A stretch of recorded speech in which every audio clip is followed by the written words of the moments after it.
আগরতলায় এসে এই ইন্দু টাওয়ারে অমিতদার ফ্ল্যাটে ছিলাম। 920 টাকার তেল নন্দীর পেটে ঢুকিয়ে ফেললাম। আমরা যাব চুড়াইবাড়ি, 120 কিলোমিটার। ভাই গুগলের চক্করে পড়ো না, তাহলে কিন্তু জীবন কয়লা। Welcome to Silchar.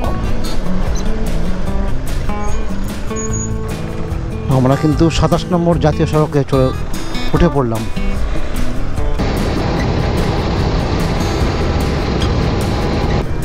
দেখো দেখো দেখো দেখো দেখো কাণ্ড দেখো। ও ও সার দিয়ে ট্রাক কোনো রকমে পার করে এলাম আগরতলা থেকে। এখানে রাইডটা কিন্তু খুব কম না। কাল কিন্তু সারাদিনটা আগরতলায় বেশ একটা মজা করে কাটালাম। আগরতলায় এসে এই ইন্দু টাওয়ারে অমিতদার ফ্ল্যাটে ছিলাম। অমিতদা আমাদের কলকাতায় বাড়ি। আজকে কিন্তু আমরা 10ম দিনের রাইড শুরু করব। সব প্যাক করে নন্দীতে ঠিকঠাক লাগিয়ে দিয়েছি। শুধু পেট্রোলটা নিতে হবে, তারপরে কিন্তু সোজা বেরাবো আমরা শিলচর বাইপাস করে হাফলংয়ের দিকে। কালকে রাত্রেই কিন্তু নন্দীর চেন লিউপ করে রেখেছিলাম। সকালবেলা টায়ার প্রেশার দুটো কিন্তু চেক করে নিই।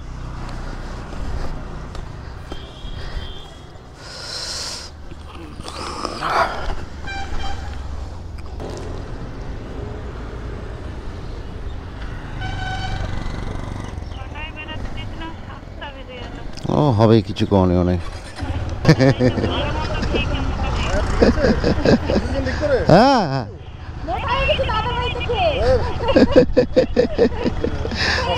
হ্যাঁ আসি অমিতা। হ্যাঁ হ্যাঁ হ্যাঁ হ্যাঁ হ্যাঁ হ্যাঁ হ্যাঁ হ্যাঁ। আর তুমিও কিন্তু ফেরার সময় অবশ্যই দেখা করবে মালদাতে। হ্যাঁ হ্যাঁ হ্যাঁ হ্যাঁ হ্যাঁ হ্যাঁ আরাম। ঠিক আছে দাদা, ঠিক আছে, আসি তাহলে, বাই। হর হর মহাদেব, বম বম ভোলে, বম বম ভোলে, বম বম ভোলে। জয় শিব শম্ভু ভোলেনাথ, সবার সাথে থেকো। 5:15 ঘুম থেকে উঠেছিলাম। বেরোতে বেরোতে 7টাই বেজে গেল। ফ্রেশ হয়ে সমস্ত প্যাকিং করে বেরোতে তো সময় লাগবেই।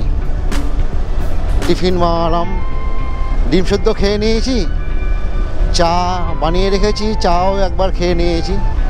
আবার খিদে পেলে আরেকবার চা খেয়ে নেব। তো চলো আগরতলা থেকে বেরিয়ে পড়ি।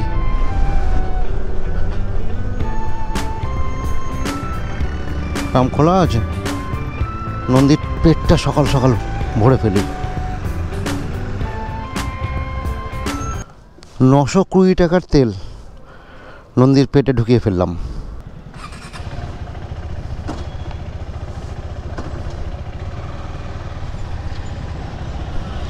না বসে পড়ো।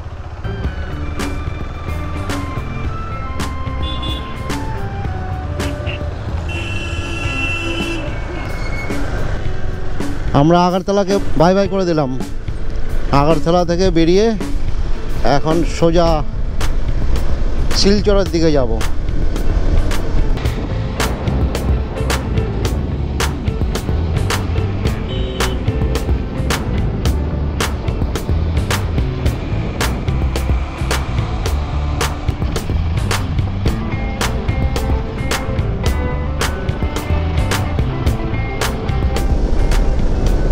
এগুলো কিন্তু সব রাবার গাছ। ত্রিপুরার প্রধান অর্থকরী ফসল রাবার। আমরা যাব চুড়াইবাড়ি, 120 কিলোমিটার, আর খোয়াই এখান থেকে 3 কিলোমিটার।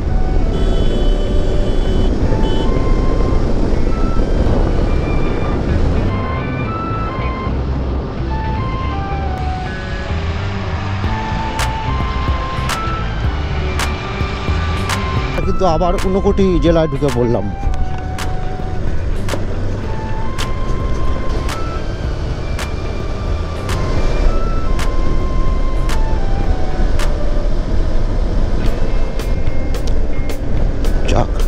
রাস্তাটার উপর তাও জল দিয়েছে।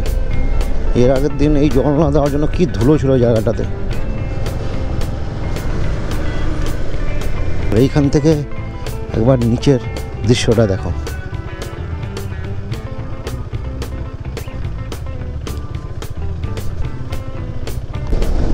ভাই গুগলের চক্করে পড়ো না, তাহলে কিন্তু জীবন কয়লা। আমাদের কিন্তু বারবার গুগল নামিয়ে দিচ্ছে ন্যাশনাল হাইওয়ে থেকে নিচে।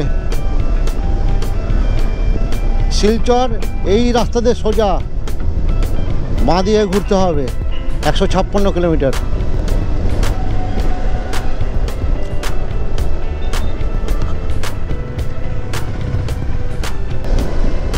আমরা এখন পানিসাগর পার করছি, আর এরপরেই আছে ধর্মনগর। বলছি শিলচর যাব, শিলচর তো এটা দিয়ে যাবো না এটা দিয়ে যাবো? এটা রাস্তা ভালো। আমরা পানিসাগর মোড় থেকে ন্যাশনাল হাইওয়ে 8-এ চলছি। আমরা কিন্তু চুরাইবাড়ি চলে এসেছি। শিলচর 110, গুয়াহাটি 381, 57।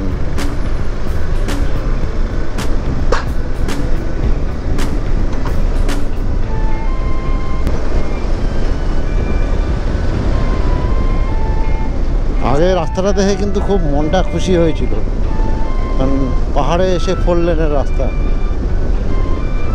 কিন্তু বেশিক্ষণের জন্য না, 1 কিলোমিটার। চেকপোস্টের জন্য ওই জায়গাটা 4 লেন করা আছে। আগামী দিনের জন্য রাস্তা কিন্তু চওড়া হচ্ছে। আমরা কিন্তু এখন আসামে চলছি। ত্রিপুরা চুরাইবাড়ি চেকপোস্টেই ত্রিপুরা থেকে বেরিয়ে পড়েছি আমরা। আর আসামে ঢোকার পর কিন্তু রাস্তা একদমই আলাদা রকম। করিমগঞ্জ 34 আর গুয়াহাটি 431। আমরা এই রাস্তাটাই নেব।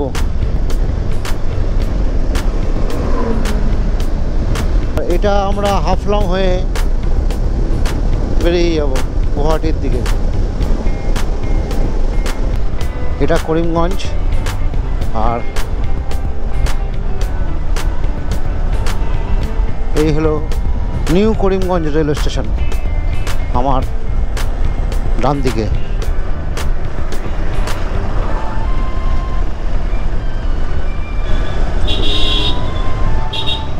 আমরা কিন্তু শিলচর যাওয়ার রাস্তাতে ঢুকে পড়লাম। এখান থেকে 30 কিলোমিটার শিলচর। সকাল থেকে প্রথমে 208 নম্বর NH-এ চললাম, তারপরে 8 নম্বর, শুধু 8 নম্বরের নিচে চললাম। তারপরে এটা 37 ন্যাশনাল হাইওয়ে 37। এই 37 থেকে একটু পরেই যখন আমরা হাফলংয়ের দিকে রওনা দেব, তখন আমরা 27 NH উঠব। আর এই 27 NH একেবারে যাবে ঘোষপুকুর পর্যন্ত।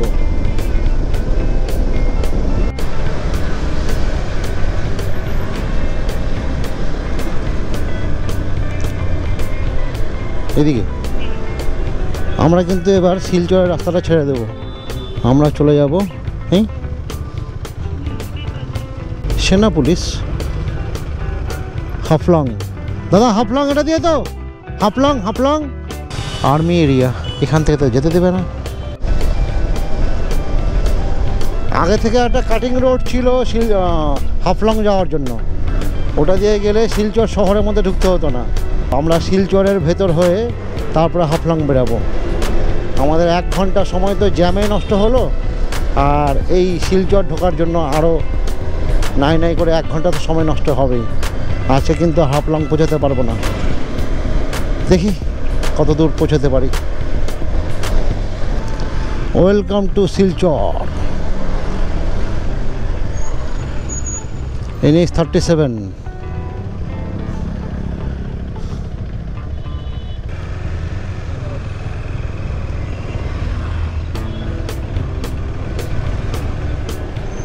এই মোড় থেকে আমাদের এখন বাঁ দিকে নিতে হবে হাফলংয়ের জন্য। এদিকে তো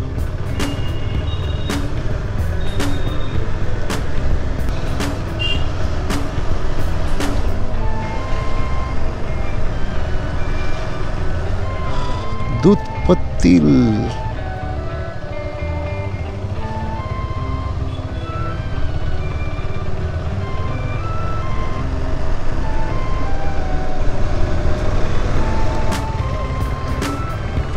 আমরা কিন্তু 27 নম্বর জাতীয় সড়কে উঠে পড়লাম।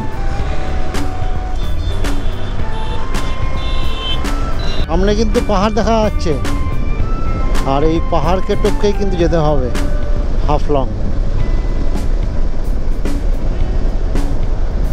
Haflong 60 kilometre, Lumding 161 161 kilometre.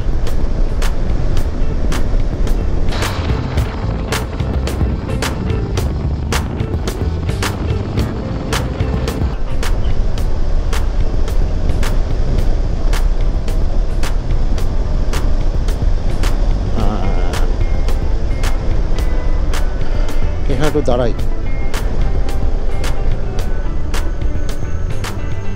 ডিটক মোড়।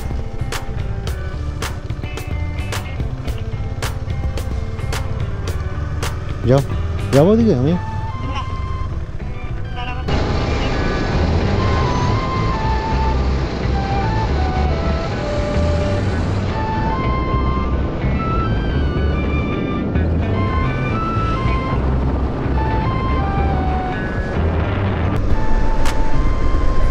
হাফলং এখান থেকে 34 কিলোমিটার লেখা আছে, দেখা যাক কত কিলোমিটার হয়।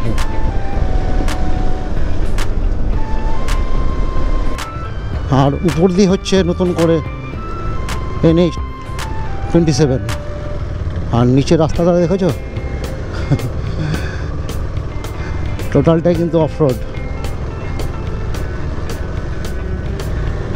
ধুলো।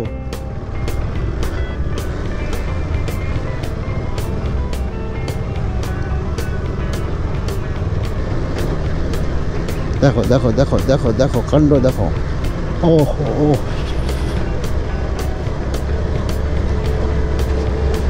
কিচ্ছু বোঝা যাচ্ছে না।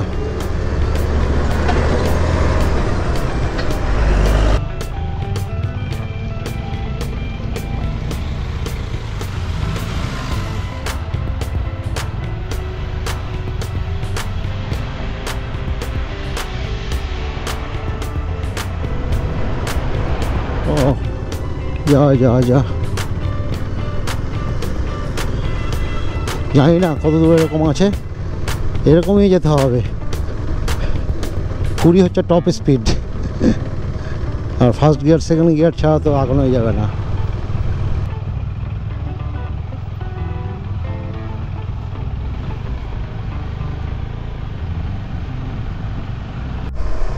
যা রাস্তা পার করে এলাম বলার মতন না। 28 থেকে 30 কিলোমিটার একদম টোটালি রাস্তার কিছু নেই, আর 60 দিয়ে ট্রাক কোনো রকমে পার করে এলাম। পুরো গা হাত পা ধুলোয় ভরে গেছে, আর আমরা হাফলংয়ে প্রায় ঢুকে পড়েছি। হাফলংয়ের ওই মোড় থেকে ডান দিকে চলে গেল NH-27, আর এই রাস্তা দিয়ে আমরা হাফলংয়ে ঢুকে যাচ্ছি। চলো আগে একটা হোটেল নিই, তারপরে তোমাদের সঙ্গে কথা হবে। বন্ধুরা কী বলবো তোমাদের, শিলচর হয়ে হাফলংয়ে এলাম। প্রথম 30 কিলোমিটার কিন্তু রাস্তাটা দারুণই ছিল, তারপরে রাস্তা তো কি বলবো তোমাদের। আর আমাদের সমস্ত কিছু দেখো কি অবস্থা হয়েছে। এই দেখো গোপ্রো অবস্থা দেখেছো আমার হেলমেটের, পুরো ধুলো একদম মাখামাখি। এই যে আমাদের জ্যাকেট জামা প্যান্ট সব রেখেছি, কি অবস্থা একদম ধুলোয় মাখামাখি সব।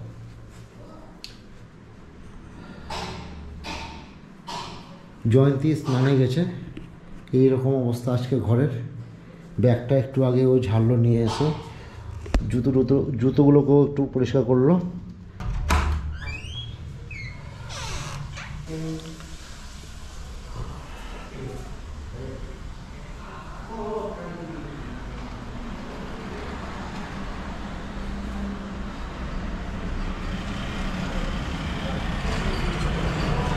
অ্যাকচুয়ালি হোটেলের নামটা আমি এখনো পর্যন্ত ঠিকঠাক দেখিনি, এসেই কিন্তু প্রথমে রুমটা নিয়ে ঘরে ঢুকেছি, কারণ শরীরটা আজকে ভালো লাগছিল না। সকাল থেকে রাইড করছি আগরতলা থেকে এখানে, ভাবতে পারছো রাইডটা কিন্তু খুব কম না। আর এই দেখো নন্দীর অবস্থা, আর পুরো ধুলো মাখামাখি হয়ে আছে। কালকে নন্দীকে না ধুলে কিন্তু আগে বেরোনো যাবে না। এখন আমি ফ্রেশ হই, তারপরে একটু সেদ্ধ ভাত খেয়ে শুয়ে পড়বো। ভালো লাগছে না আজকে, আজকে শরীরটা ঠিক টায়ার্ড হয়ে গেছে বলতে পারো, কারণ প্রচণ্ড হার্ডেল রেস করতে হয়েছে লাস্ট 25 কিলোমিটারে। লাস্ট 25 কিলোমিটার আসতে আমাদের 2 ঘন্টার উপরে সময় লেগেছে।